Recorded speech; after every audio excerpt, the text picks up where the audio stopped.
Welcome back to my YouTube channel. I have a Kenmore 158 132 and I'm going to teach you how to install a bobbin.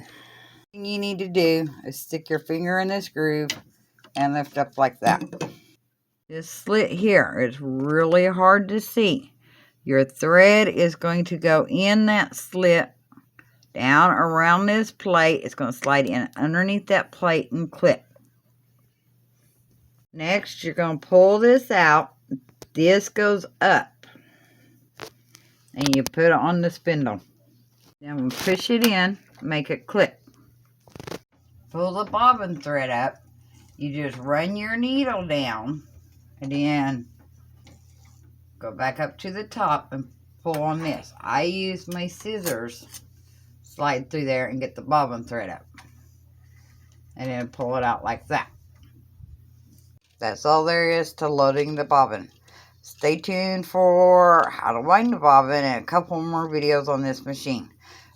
See you next time.